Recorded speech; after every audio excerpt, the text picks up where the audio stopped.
When Donald Trump imposed tariffs on Canada, he likely expected some pushback, but what he didn't anticipate was Canada fighting back in a way that could impact something much bigger: U.S. access to Alaska. That's right. Canada is now threatening a move that could make Alaska feel much less connected to the rest of the United States. The only way to reach Alaska from the lower 48 states by land is through Canada. Now, British Columbia is considering imposing tolls on U.S. truckers using these routes, potentially disrupting Alaska's entire supply chain. But how did tensions escalate to this point, and how far could Canada go if it truly wanted to pressure the U.S.? Let's break it down. Alaska's geography, a landlocked dilemma. Alaska is the largest U.S. state, spanning over 663,000 square miles. But here's the key fact: it is physically disconnected from the rest of the country. Separated by thousands of miles of Canadian territory, Alaska's only major road, rail, and sea routes to the U.S. all run through Canada. This means Canada plays a crucial role in ensuring that Alaska remains connected to the lower 48. If land routes were cut off, air and sea transport would be the only options, but even those rely heavily on Canada.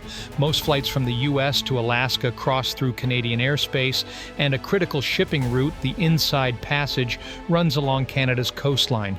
Without Canada's cooperation, Alaska would be incredibly isolated. British Columbia's toll plan, a direct hit on U.S. trade. British Columbia, the Canadian province that shares a land border with Alaska, is now proposing new tolls on U.S. commercial trucks traveling through its territory.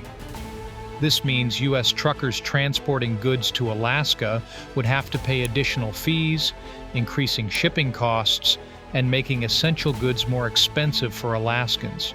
The tolls are not just about generating revenue, they are a direct response to Trump's tariffs on Canadian goods. Canada is making it clear that if the U.S. wants to play hardball on trade, Canada can retaliate in ways that make life difficult for Americans, particularly those in Alaska.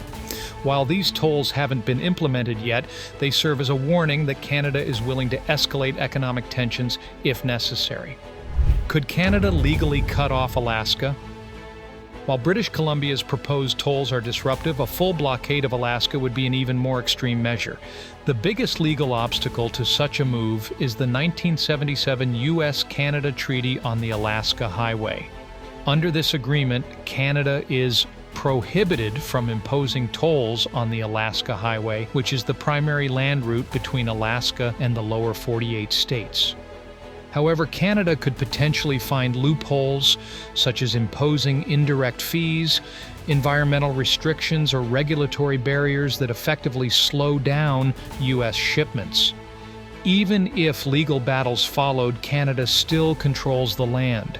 The U.S. cannot force Canada to keep routes open without causing a major diplomatic crisis.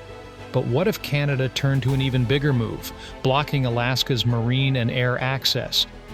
How Canada could cut Alaska off from the U.S. If Canada wanted to put maximum pressure on the U.S., it has three key options to restrict Alaska's connection to the mainland. The first option would be shutting down the Alaska Highway, which is the only major overland connection between Alaska and the rest of the U.S. If Canada restricted access, even temporarily, it would cause major disruptions to Alaska's supply chain. The second option would be blocking marine access, particularly the Inside Passage, a crucial shipping lane for freight and the massive Alaskan cruise industry. Over 90% of Alaska's goods arrive by sea, so restricting this route would be devastating. Lastly, restricting air travel could also impact Alaska, as most U.S. commercial and military flights to the state pass through Canadian airspace. If Canada denied overflight rights, flights would have to take longer, more expensive routes over the Pacific or Arctic. While these moves may seem extreme, Canada holds all the leverage. Economic fallout. Would Canada go that far? While Canada has the power to isolate Alaska, doing so would come at an economic cost. Trade between Alaska and Canada amounts to over $1 billion annually. Alaska exports around $596 million in goods to Canada, while importing $753 million worth of goods in return. Disrupting this trade would not only hurt Alaska, but could also impact Canadian businesses. Additionally, thousands of jobs depend on cross-border trade. Over 20,000 jobs in Alaska are directly tied to trade with Canada, and over 4,300 Canadians work for businesses with ties to Alaska. A blockade or severe trade restrictions wouldn't just inconvenience Alaskans, it would also threaten livelihoods on both sides of the border. What happens next? For now, British Columbia's tolls remain a warning shot rather than an outright act of economic warfare. However, they send a clear message. Canada is prepared to retaliate if the U.S. continues to impose tariffs. The situation highlights just how dependent Alaska is on Canadian infrastructure and cooperation. If tensions between the two countries escalate, Canada has the power to make Alaska's situation very difficult.